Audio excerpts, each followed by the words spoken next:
I pressed the button. Welcome. Welcome to the livest episode of the Black Lincoln Collective podcast yet. Episode number 177. Tonight, we're cashing in our Super Bowl bets. It's Black History Month, and we're talking about dolls, y'all. Fasten your seatbelts. It's going to be a bumpy night. Alive! It's alive! It's alive!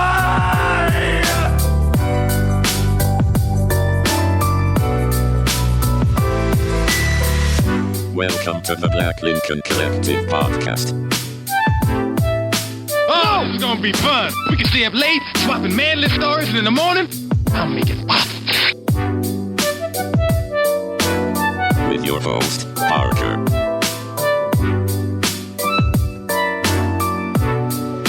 Featuring the sultry sounds of Fred and also Alan on the board.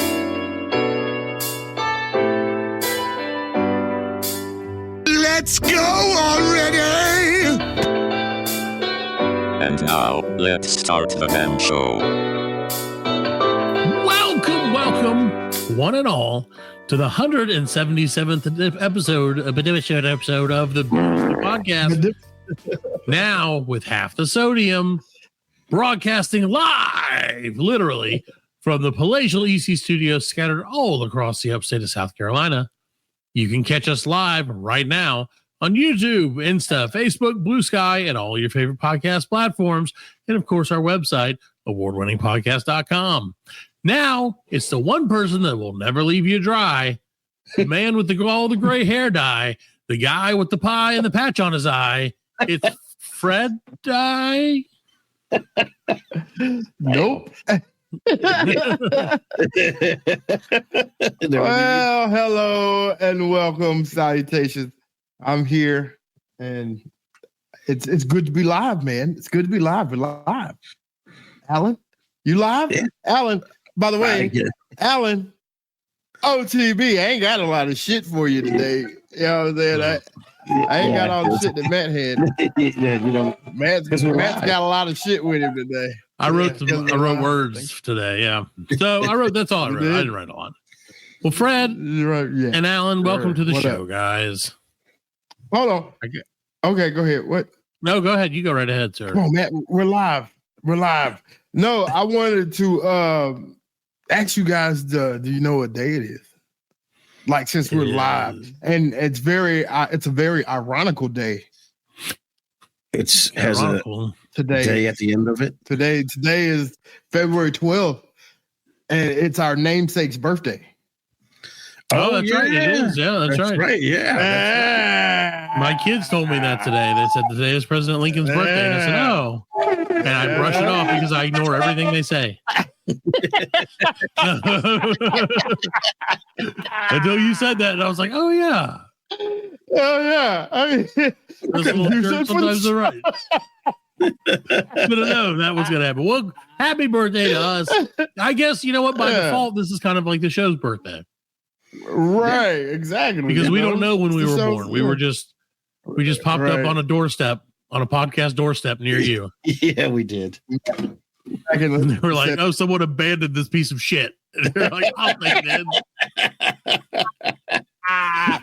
Let's leave it there. Yeah. So welcome to the show. Thank you, President Lincoln. You may have left things in questionable hands, but it's not our questionable hands. That's right. So, Fred, unfortunately, and Alan, unfortunately for you, football season has come to an end. Yes. I know, it's a sad. It was sad. It went off on it's the worst part of the time of year, man. Oh, it is. Well, you know that like the note when, like, what is it called? They call it like a sour note in jazz, where they're like the end. You know what I mean? Yeah. That's what it felt like.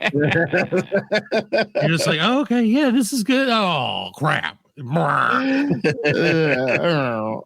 hit that note very wrong. Got down to the last 2 minutes. We're like, no. Yeah, no. I was hoping we'd have good stuff. I rewinded some more.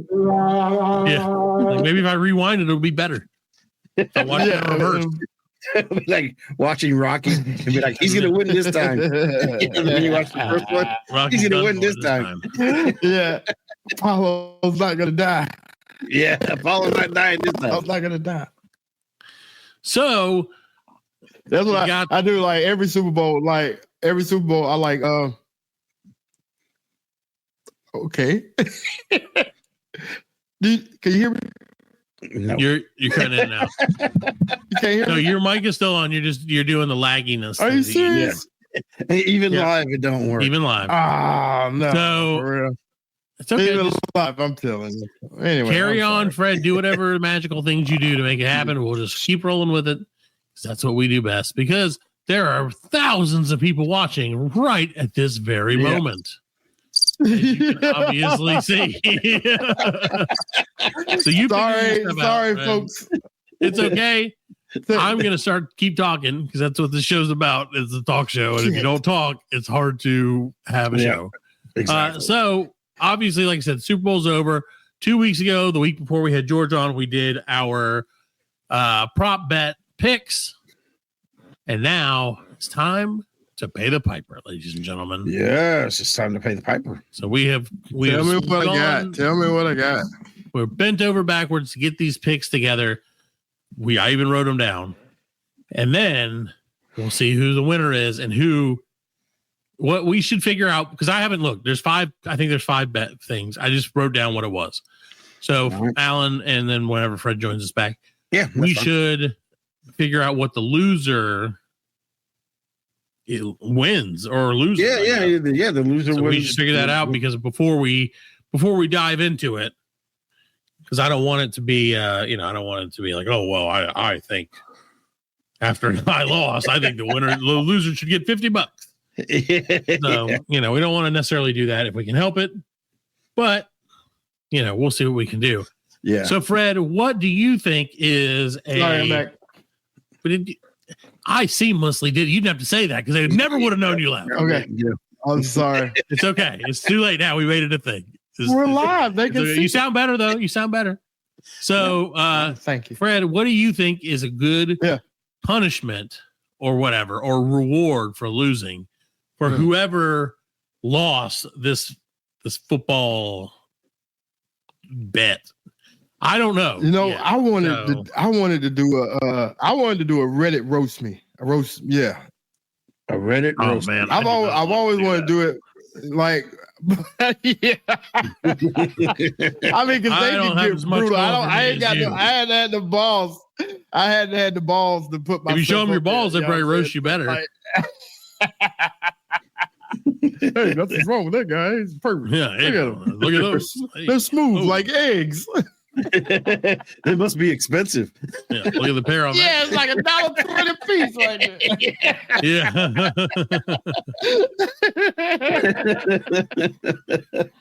Those are extra That guy's large. got $5 balls. Look at him. Yeah, look at that shit. $63 worth of nuts on that screen. All right. Look at So the Weibo, so yeah. the Weibo, you only get one now, Fred. It's a Weibo. Look at that Weibo. You see that Waffle House is charging a surcharge now for eggs? 50 Yes, cents. yeah. Yeah. 50 cents an egg. Yeah, that's crazy, man. Yeah. What if you bring your own eggs? I wonder if you bring your own eggs, will they cook them? They probably won't. They'll probably throw them on the floor and be Yeah. like, Waffle House, bitch. Yeah. That's kind of what they do. Get your brown eggs out of here. Nobody wants your Yeah. brown eggs. Like, we can't have these, hon. That's a health code violation. You're like, oh, okay. They have that health code here. Chicken eggs. Speaking of that, I can't go now, Fred. And this is sorry. I'm sorry to completely veer the show in a different direction than we were planning on. But one of my favorite guilty pleasure restaurants is not one to visit ever again. Oh, No. Because our friends right You up the get a road, D? and this is a consumer warning. They got a C, like a low C. oh, I damn. gotta see. So Yeah. don't visit the Yeah. Epic Buffet in Simpsonville, ladies and gentlemen. Oh, the epic. Yeah. Yeah, it'll I get did you. that at me and my buddy, we went and got Chinese from Chang'an. Yeah. And like that's like our favorite like Chinese. Remember they place used to in have the Chang'an. buffet, frog legs. Yeah, they did. Yeah, they so shit. But we went in there and got our food, and as we were walking out the door, we saw the C on the door, and I was like, "Oh!" They were like, wrote H-I-N-E. I was like, "Fuck it, we still gonna eat it." Like, all right, well, nothing I can do about it now. The C is for Chang. We saw they saw they were like doing the grease in the fryer, and they were pouring it into like. It was like an olive oil bucket. It was like a bucket that olive oil would have came in or something. And they were just like, and I was like, that bucket looked dirty as shit. That's what they got to see. That's my favorite Chinese place. Yeah, that's my favorite Chinese place. That because in our American mind, Chinese. That's what it was. Yeah. The C was for Chinese. Right. In our American mind, the more questionable the Chinese place, the better. The better. Yeah. You're like, I don't know what they use, but that shit. I never look at that shit when I go there because they haven't changed the grease since 1843. Yeah, they got those yellow chicken wings. Yeah, yeah. They're good. Hey, that's the real deal, man. So yes, back to our Super Bowl bets that are. Yeah, there you go. And we are Super not going to Bowl do a roast me. Come on, let's do a roast me. All right, fine. Loser has to do a roast me then. Mm-hmm. Alan, I feel for either of us. Awesome. Not awesome. All right, so Gatorade bath. Read them on the show. Gatorade, yeah. That is true. Gatorade bath color. All right, the winner. Yep. I had yellow. Fred had orange, and Alan had clear. Clearly a mail-in. Clearly, had he known what was on the line, he would not have said clear. But the winning color was, of course, just like I called it, yellow. I did pick orange, didn't I? Fuck, I'm probably did pick orange. So 1 point. It's 1 point for me. I was like, damn. 0 points for you guys. Fuck it. The problem is you think you're like, oh yeah, like the original color, you know what I'm saying? Sure. Yeah, I think that's what it was. This is a new world though, Fred. Yep. It is. All right. Well, I think you guys make up some ground here. Heads or tails on the opening coin flip. Fred picked heads. Alan and I both picked tails, and the winner was, of course, tails. Yeah. Was it? So, yeah. So it's 2-1. I might have set You may have set yourself up for this one. However, Fred, it looks like you redeemed yourself here because when it came to the over-under on the time of the national anthem, you chose under while Alan and I both chose over, and you were correct. Oh, okay. Whew. So you're on the board now. It's 2 for you and 2 for me, 1 for both of you guys. 1 for each. Yeah. Was there a piano? Yes or no? Fred says yes. Oh, did I? No, I'm sorry. Fred said no. Alan said yes. Come on. I said no. Alan is correct. Oh, so Alan, it's Alan and I have 2. Fred has 1. Now it comes. Now this is a question that I don't know the answer to. Okay, but I feel like I got it right. Okay, so the Kendrick Lamar diss question: how many diss tracks is he gonna play? With the over under was set at 1.5. So you and Alan both chose 1, and I chose 2. He definitely played Not Like Us. Yeah, but did he play any other diss tracks? I truly don't know. No, that was the only one. That was the only one. Yeah, cause he did like 2 or 3 songs off the new album, and then they did the All the Stars Are Closer. Because it said so. The betting said that he did do more than 1 diss. Did he? Like when I looked it up, it said he did, but it didn't say specifically. But was it one diss to Drake or? I don't know. I think we throw this out entirely because I think that I'm confused by it, and even though I looked it up, I thought it was only 1. But how many more we got? 2. The only other one we have is over under on the game. No, we did the time on the national anthem too, didn't we? You got that. You got that one. You Yeah, got. we already Yeah. did. You're the only one that got that That's one. the only one that you gotten. Yeah. Shit. So You came up with what is going to I happen. need it. I need But it. at least- I need it. at I need. least You got to give it to it. I say, I don't know. See, Alan, what do you think? I don't know. Well, I think I mean, they're saying I thought it was just one diss to Drake. Okay. Now, if there was diss to everybody else, then but we said Drake. Right. I don't know. Right. I don't know. I mean, they're saying there's more than one. I just thought there was one. Okay, let me look again. Let me look while we. Okay, so one big tease. Unless they're including Venus Okay, it Williams says or he pulled off a double whammy. Let's see here. Okay, somebody talk while I read these words. you know. Yeah. So I think it was only one, man, and that was Okay. Of course you think it's and a that was big not like us. Yes. No, yeah. I mean, there were other subtleties that with Serena but walking and Right. one. Was I mean, is that part of the same? It's diss? not a Because diss song. Yeah, it's because she was dancing to Not Like Us. You know what I'm saying? So yeah, that's what I'm saying. he looked at the camera. He said, "Hey, Jake." That little smile. Yeah. Hey, Jake.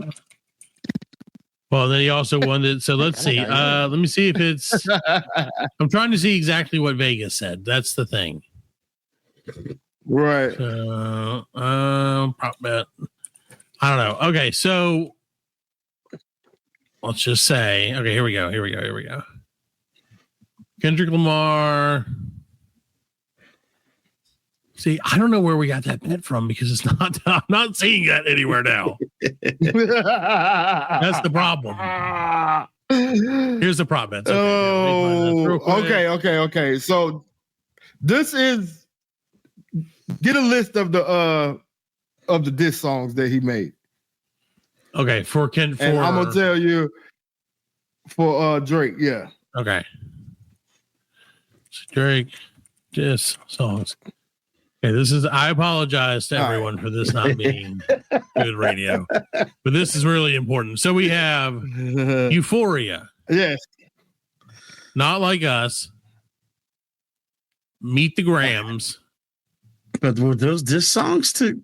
That's what it says. Okay, These are Drake versus. He did too. Euphoria. Oh, he did too. Okay. He did Euphoria and Parker Not got Like Us. Then All right, so I got the point. Parker got it. We didn't get the Score. point. Yes, you got the point. So 3 points for me. Hey, look, it's Michael and Jeremy Stereo Why do I Podcast. have to be fair? Yes. Yes. We actually have people watching. Fred, this is the best thing that could ever happen We got people watching. is that you lose. Well, hello out there in live land. Everybody out there, the only other thing we had was the over-under, the total points, which I won, you would have lost anyway. So you and Alan both went under. I went over. The points went over. So I would have won no matter what, and you would have lost no matter what. No. And now, because you made your own bed, Fred, you're going to get delighted. Michael and Jeremy and everybody else listening and watching, enjoy Fred's soon-to-be roast me post on Reddit within the next week. I can tell you have a week to get it up before the next show. Yeah. You can't get it up in a week, Fred. Yeah, that's what she said. I'm gonna do it. What's a good time? Okay, because I want. Okay, yeah. So I'll do it. I don't care. But what's a good time? Yeah, you will do it. You will do it. You came up with it. Oh, you should do it. You should post it Friday night at 11:30 p.m. Yes.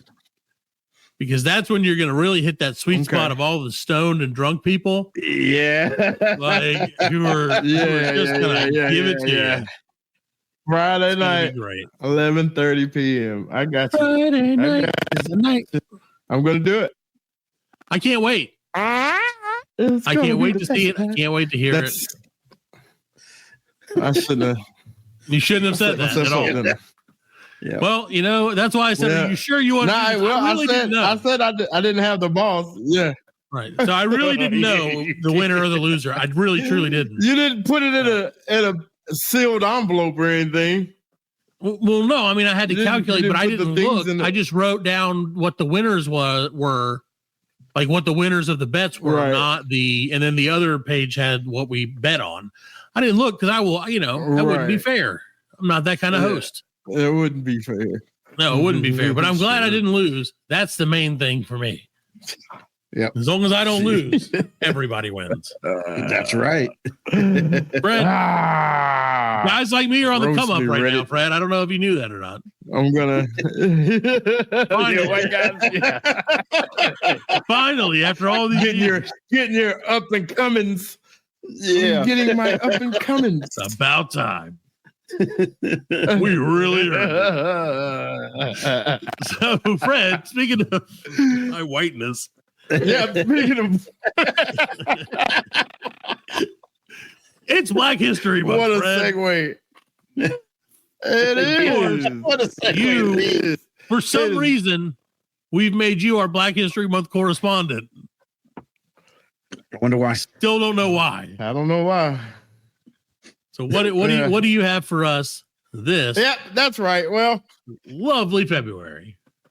So this week, I'm coming at you with a tale about a man who was the first, the last, and the only Shogun of Harlem.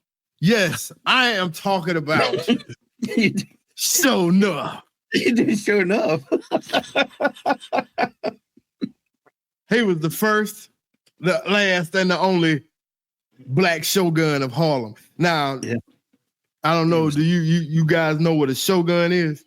He was the prettiest. It's a feudal lord. Shogun is he's a ruler. Everybody looks up to him and they they obey him either through fear, love, or respect. You know what I'm saying? So ass or grass. Nobody rides for free. Right. So like in the early to mid 80s, this man, Stonehoff, was the Shogun of Harlem. He was just, going around protecting people and, sometimes he'd have to get a little rough with people, but, that's because they didn't show him the respect that's what a shogun's life is deserved for being the first Black Shogun of Harlem. You know what I'm saying? So I just want to give you a little backstory on him. He was born in 1965 to his mother, Tamika Vanity. They don't know who his father is, but the rumor has it that it was Berry Gordy of Motown fame. But they don't know. Yeah. So so when he was born, 1965, his mother, being young and pretty as she was, she couldn't take care of the baby. So what she had to do, she did what any smart young Black woman would do in 1985. He took him over to Chinatown and dropped him off. And came back to home. So he was found by the Lu Wong family of Chinatown. And he was raised in that area, learning martial arts and all kinds of other stuff. And when he was 15, he kind of realized that, I don't look like everybody else around here. And then not a lot of mirrors in China. So he asked Mr. Lu Wong, who am I? Where am I from? And he was like, bing, dong, dong, bong, ding. And which means that's a quote. That's a quote. That was a direct quote from the movie.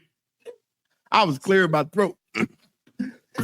He said, I believe that you are from Harlem. We found you on the street and we took you in. And he decided, him going back to Harlem, I'm gonna find my parents, you know what I'm saying, and trace my roots back to Harlem. So when he got there, his mother tragically had died Oh, The damn. day after she dropped him off, he was hit by a bus. Well, see, that worked out for them then. It did. But on finding out that news, it enraged him. And instead of growing up and being the protector that he was supposed to be, he became a dominant ruler. Yeah, because he hated buses so much. He did. But to make a long story short now, this other guy was We have also plenty of time. with Make a other long guy story was longer. also it was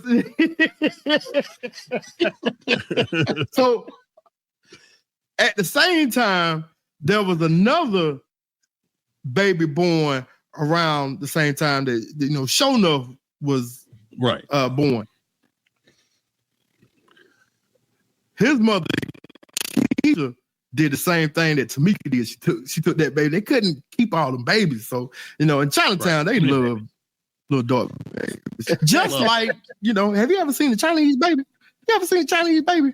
Them the cutest little babies. Little fat cheeks. They are cute little babies. All little babies are pretty much cute, though. They're cute little babies. They really are.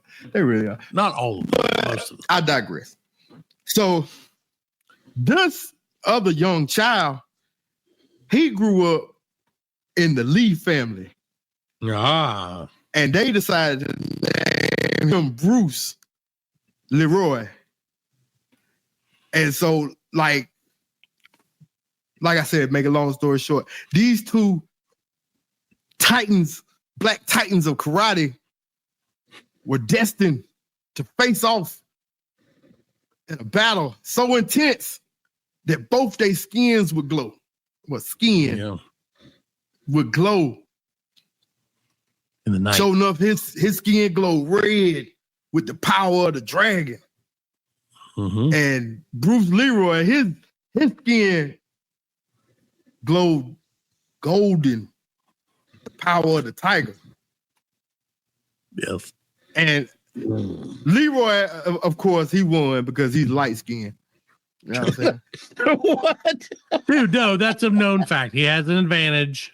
Yeah, he's light skinned, so he had to win. You know that's the main character energy that he had. Yeah, exactly. The light skinned guy is always the preferred one in things.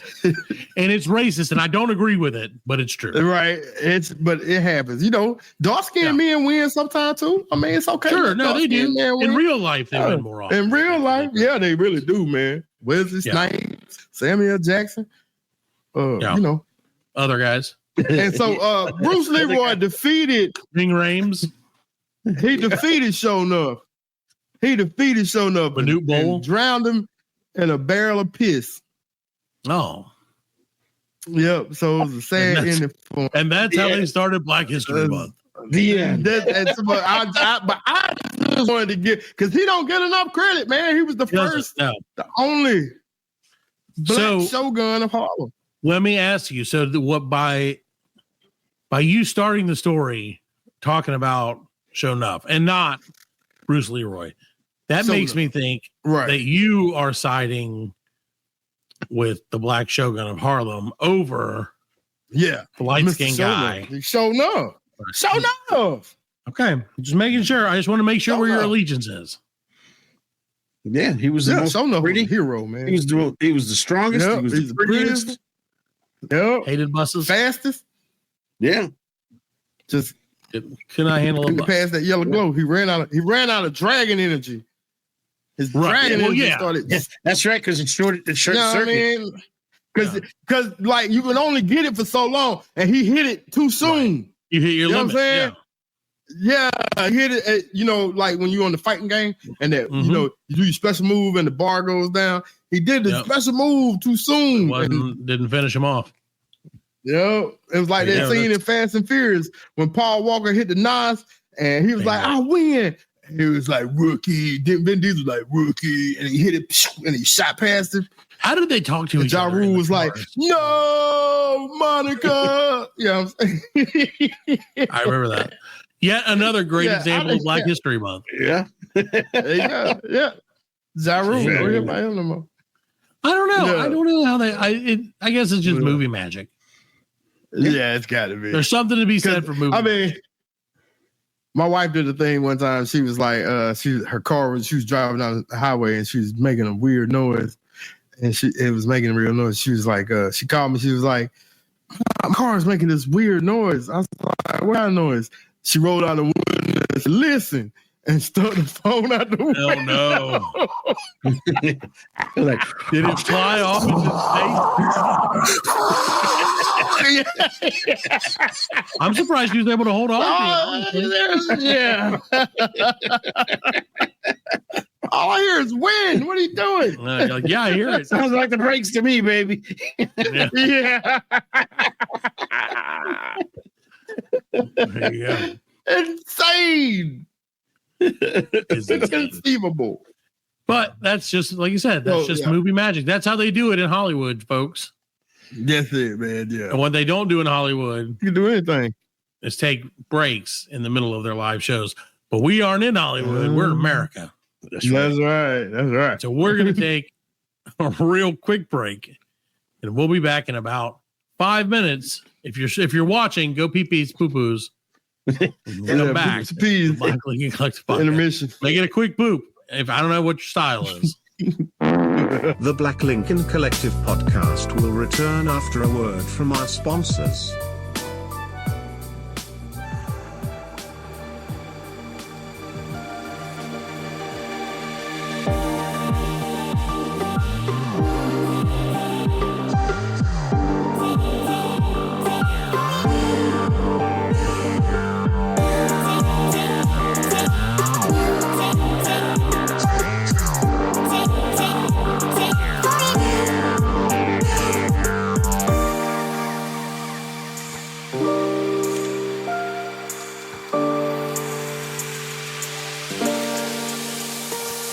Welcome back to the 170-something edition of the Black Lincoln Collective podcast.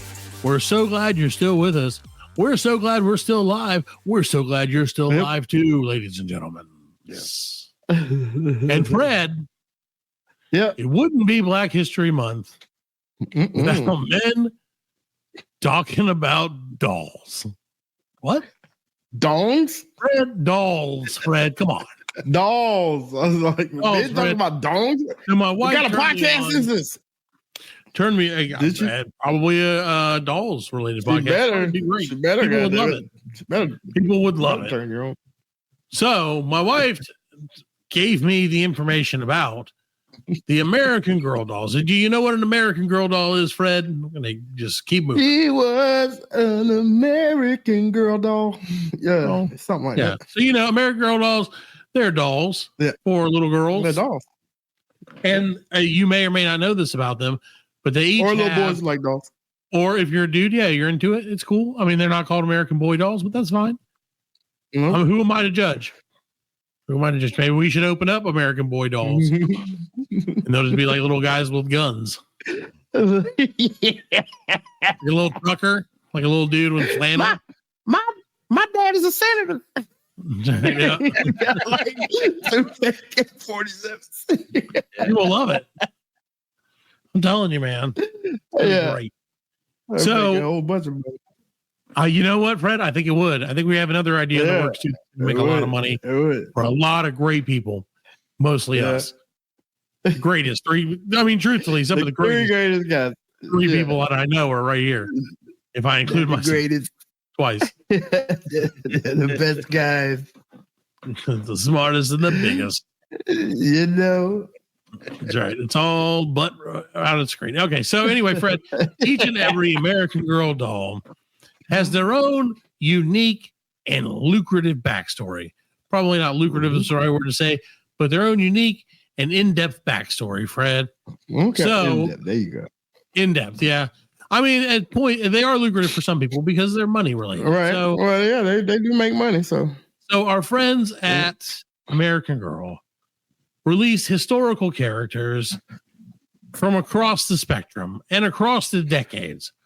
They have one lady from 18. So when you say, are these like, would this be like a Susan B. Anthony doll or? No. They're their own person. So I'm going to give you a list of three of them. I'll give you just three of them. And then we came up with some of our own backstories that will mimic the American Girl doll stories. I got you. Would like you to hear them. So, we have a character. One young lady is from 1824. One is from 1854, and one is from 1864. It's Josefina Montoya, Kristen Larson, and Addie Walker. Whose story would you like to hear first? Montoya, you killed my father. Let's look up old Josefina Montoya. You killed my father. Prepare to die. Okay, so here's the story of Josefina. Now she has her own story and her own set of clothing and a whole world that can just be Josefina's world. And they trademarked the name Josefina, which I don't think you can do that. No, you can't. I don't know. Josefina is growing up in colonial New Mexico in 1824 and is brokenhearted after the death of her beloved mama. Oh. The youngest of four sisters, Josefina, is eager to help around El Rancho, and she welcomes the chance to learn. I'm just reading it like it says.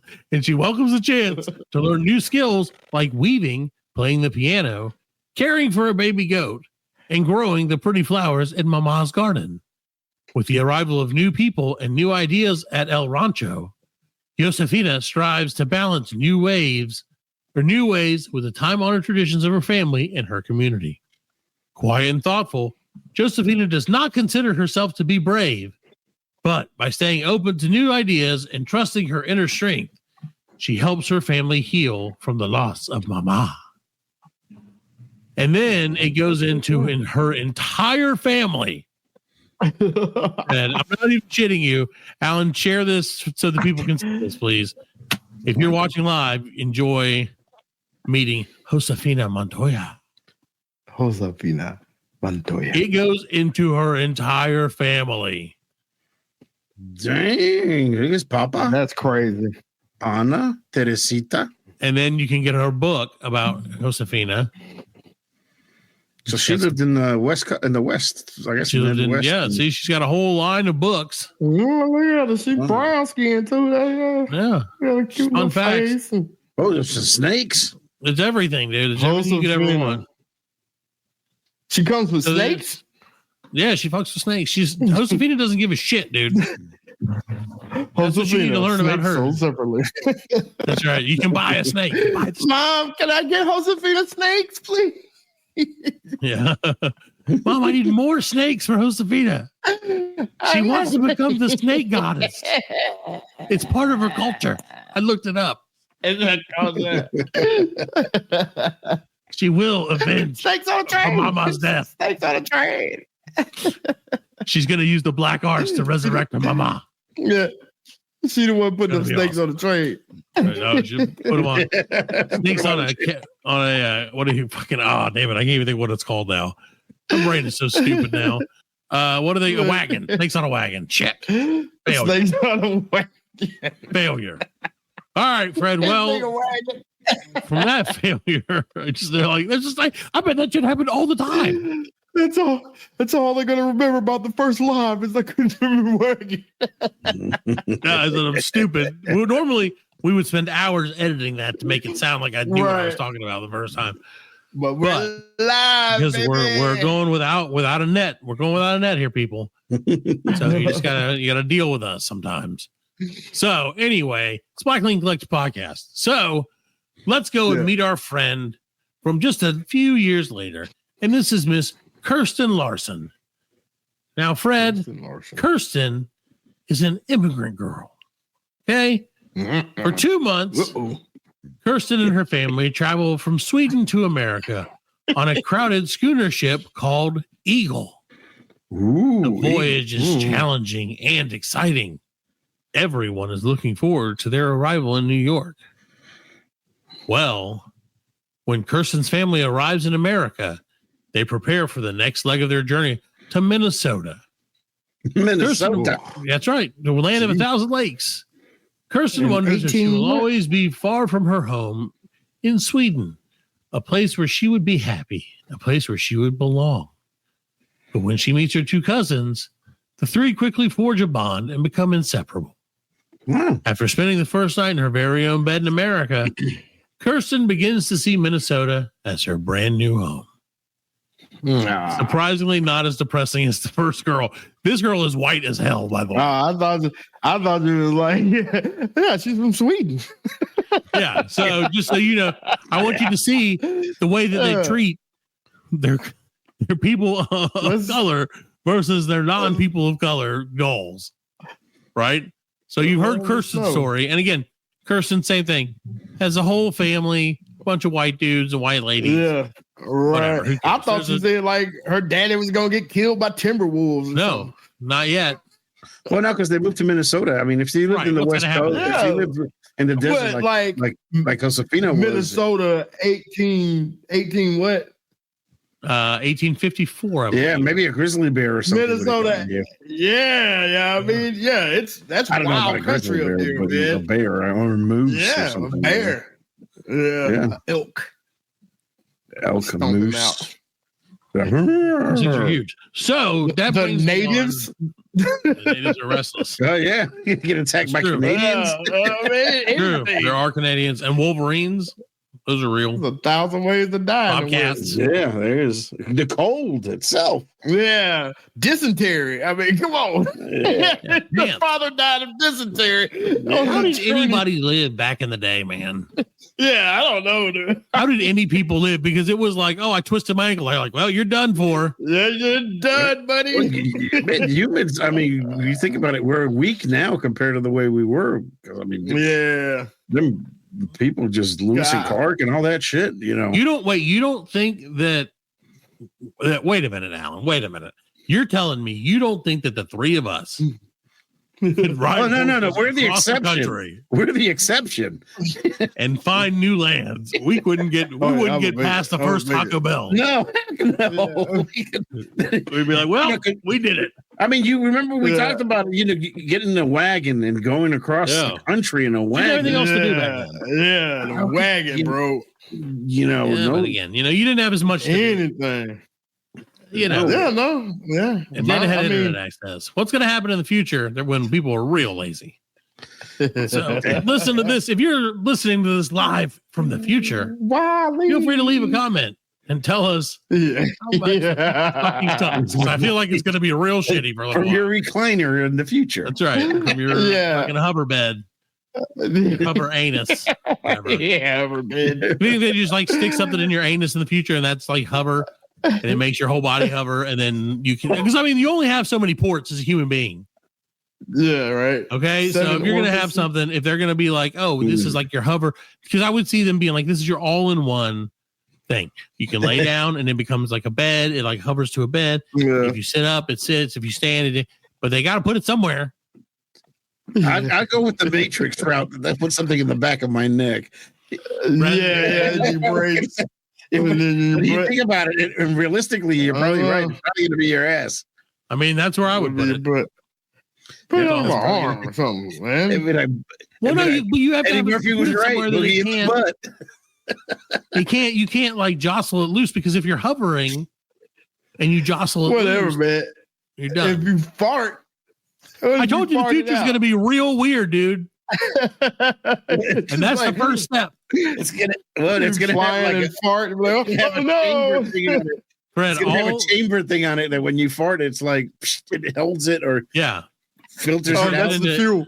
That's the fuel. Exactly. Yeah. You eat your poop, and that's what makes it happen. We just basically invented the future. In the future, we eat nothing but beans. It's a bean diet. It's the way we save the planet, Fred. There you go. So, and not to get political, but the Republicans are going to be like, you have to stick it up your butt so that you won't be gay anymore. You're like, wait, what? So anyway, they're gonna change the national anthem to "Beans, Beans, good for the heart." The larger Donald Trump grows, the more beans you eat. Put your right hand over your butthole. And recite the national anthem. Cross your fingers and kiss your ass goodbye. And if you get the Lux model, it has the mouth on it, so you do that. Yeah. So Fred, let's transition from that to meeting our next friend from the American Girl store. Our Back to the final little girl friend. dolls. This young lady's name is Miss Addie Walker, Fred. And Addie Walker has been a point of controversy, Fred. And would you like to know why? Yep. Well, Addie Walker is a courageous girl determined to be free in the midst of the Civil War. I'll tell you. After making a daring escape from a plantation in North Carolina, that's terrible. Addie thrives in Philadelphia, where she goes to school and works for her family back there. They made a slave doll, Fred. Oh, she left though. She got out. Well, here, I'll read you her, and that was just her little bio. Here's her whole story. Addie dreams of a better life for her and her family. Born into slavery in North Carolina, she must find the courage to claim her freedom, even if it means risking everything and leaving some of the family she loves behind. After a brave escape to Philadelphia, Addie's world gets bigger and bigger. Every day is filled with new changes. What keeps Addie going is the love of her family. She does everything she can to love and support Mama. She dreams of the day she'll be reunited with Papa, her older brother Sam, and her younger sister Esther. And while circumstances sometimes keep the Walkers apart, like slavery, their hearts are always connected. So there's Addie's story. They're making it. I mean, they're not making it. But like you said, it is like how tragic, like the brown girls dolls are. Right. The white girls just like I moved to Minnesota. It was cool. Yeah. I had a sleepover the first night.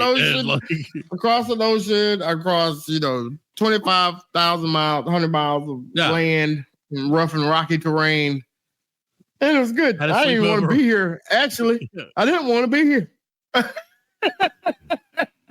Then I found some people that were cool. I was cool with, so I was like, yeah, I guess it ain't. But she had did she have family? At least I got my own bed.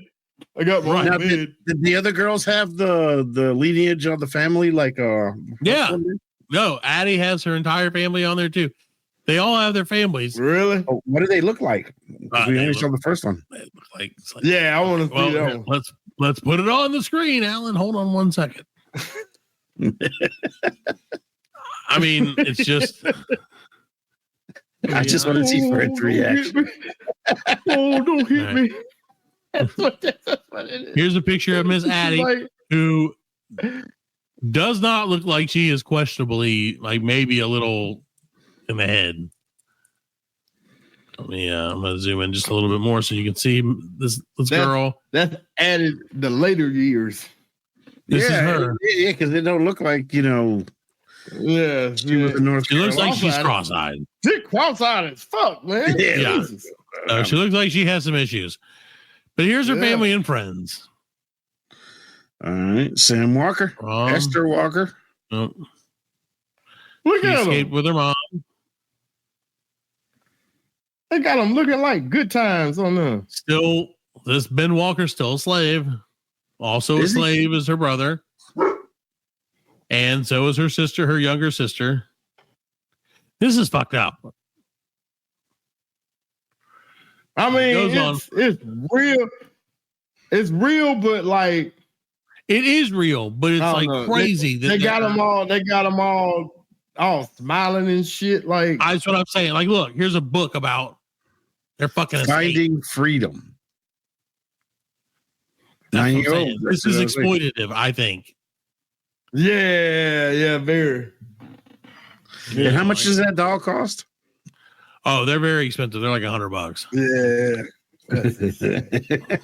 So anyway, we had Fred because we decided that it would be fun to write our own American Girl descriptions. I have prepared some with the help of my friends in our writing department, our hundreds of staff across the globe, and in one chat GPT, have written a number of them. Here we go. Let's start with number one, Miss Clara Mayfield, Fred. Ooh. And Miss Clara Mayfield was born in 1892. Clara Mayfield grew up in a quiet mining town in West Virginia during the height of the coal boom. Her father worked long, dangerous hours underground, and her family struggled to make ends meet. Clara's dream was to attend school and become a teacher. Tragically, those dreams were cut short when an explosion rocked the mine where her father worked. The loss devastated her family, forcing Clara to leave school and take on difficult factory work at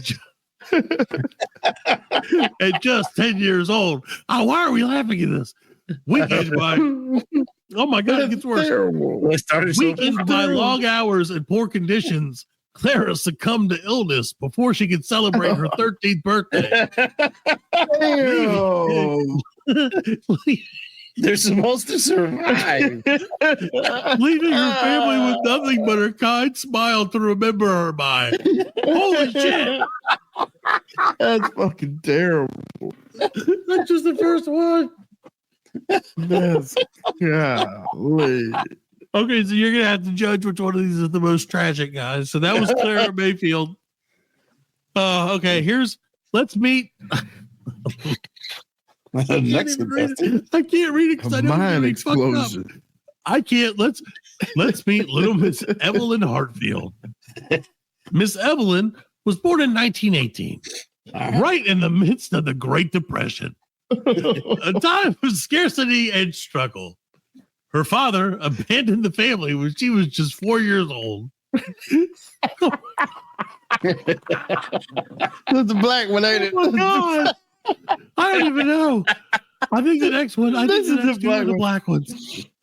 Oh my God. Okay. This one. Okay. Her father abandoned the family when she was just 4 years old, and her mother worked tirelessly as a seamstress to keep them housed. Labeled a wunderkind violinist at the age of 9, Evelyn had one bright spot in her life: music. Jesus Christ. She gets her hands cut off. Jesus Christ. She gets her hands cut off.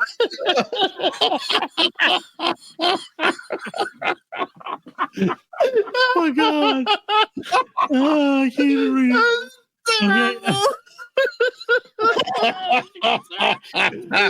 Okay. An accident involving a delivery truck shattered her arm a year later, ending her ability to play, and depression took root. By the age of 12, Evelyn was living in a Chicago tenement, scraping for food. She contracted pneumonia during an unseasonably cold spring, and her fragile body was unable to fight it. Her potential and her music were lost to history. Jesus. This is dark. Oh, it's so bad. I got 3 more. Do we want to read them, or do you not want to? I kind of feel like I have was an American girl, dog. So let's meet. I'm gonna try to guess the tragedy. Yeah, I love that. No, that's great. I think you're gonna love this one. All right. Let's meet from right down the road, Fred. Miss Millie Gray. Millie Gray was born in 1863, the waning days of the Civil War, right in the heart of South Carolina. Her father, a Confederate soldier, never returned from the front lines, and her mother struggled to raise her amid the devastation of the war-torn South. Would you like to guess from here how it went down? If not, I'll read you another sentence and then Union soldiers. They burned her house.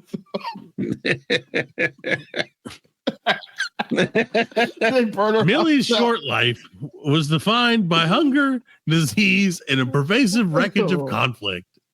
When Union soldiers marched through the area, Millie and her mother were forced to flee into the woods, where Millie succumbed to starvation and fever.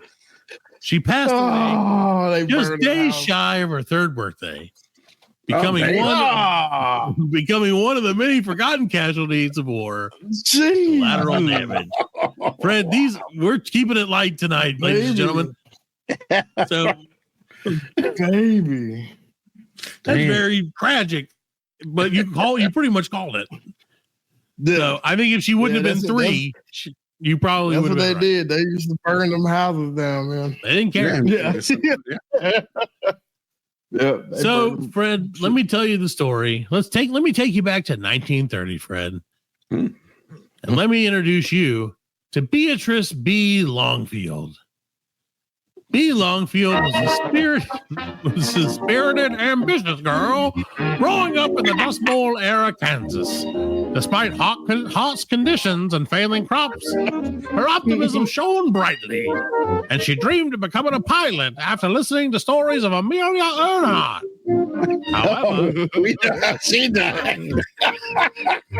However, her life took a dark turn when her family farm was foreclosed, forcing the family to become migrant workers. The backbreaking labor wore on B over the years, and she was diagnosed with tuberculosis at the age of 15. Her family could never afford treatment. B passed away in a ramshackle dormitory used by displaced workers, touching a toy airplane her mother had saved for her for Christmas. Oh, Jesus. This is the darkest thing we've ever done. And it's like not even close. She was 13 or 15. Okay, last one, and I hope this is a good one. I hope this is a happy story for once in our lives. Yes. Please. Let me tell you. White one did. I know, right? Of Sue Ann Whitmire. Yeah, got it. She's mine. She won the lottery the day she was born. So, no, Fred, I'm going to tell you the story of little Annie Whitmore. Annie Whitmore was born in 1888. Annie Whitmore was the daughter of Irish immigrants who landed in New York City during one of the most trying times in the city's history. She lived in a crowded tenement with 7 siblings, all of whom were expected to contribute to the family's meager income. Annie worked as a laundress and often went without proper food or rest, dreaming of one day escaping the suffocating confines of the slums. One faithful day, a fire ripped through her tenement building, trapping Annie inside as she tried to save her younger brothers and sisters. Man. Though her bravery inspired her neighborhood, Annie's sacrifice left a gaping hole in her family's life and a tragic story shared over generations. Over there you go. So those are the BLC for you and me. American Girl. BLC, you're an American doll. So there you go, Fred. How do you like that? What a crazy day. Yeah, that was insane. Well, there you go. So we'll look for those guys on shelves. Yeah. Yeah, look for them on shelves this coming soon. So out of all those, which one do you think was the most tragic? That's the question that we have to ask, because that's the one we're going to take to market. Because we have to figure out who's the most tragic. I'm going to say the baby and the Union soldiers. Really died out. The baby. Yeah, she probably got eaten by animals and shit, out there in the. Yeah, they probably tore her body up. Yeah. Yep. All right, so Millie Gray, who's born right here in South Carolina, look at that. Yeah. Will no longer be one of the many forgotten casualties of war. She will now be the next BLC American Girl fucking doll. Congratulations to the Gray family. Your great-great-great-grandmother did not die in vain. She is now a doll. She was a baby. She was great-grandma. Well, I mean, great-great-aunt. I was about to say, yeah, it's got to be ours. I don't know. Your great-great-great-great-great-great-aunt. Your 16th cousin twice removed. On your mother's side. Yeah, your mother's There you go. So, there you go, ladies and gentlemen. That's what's going on in our world. We hope you enjoyed what's going on in your world as well. Yeah. I don't know, Alan. You got anything else for us this week, Alan or Fred? I do not, sir. All right, then let's do the thing where we do the thing and we say, I'll see you next week on another probably live episode, maybe, with the Black Lincoln Collective Podcast. Good night, everybody. All right. I'll see you later. You know, I'll see you later. We are laughing. And we are very good friends. Good buddies, sharing a special moment.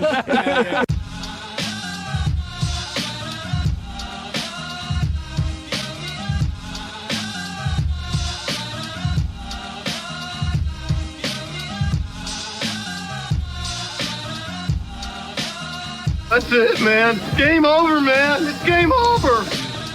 Just hang loose, blood. She's gonna catch up on the rebound on the med side. Get to the chopper! Oh, what a day. What a motherfucking day. Well, that's all, folks. Hasta la vista, baby. Goddamn hit. Don't worry, nobody's listening anyway. As you know, I'm a man of special needs. Surely you can't be serious. I am serious. And don't call me Shirley.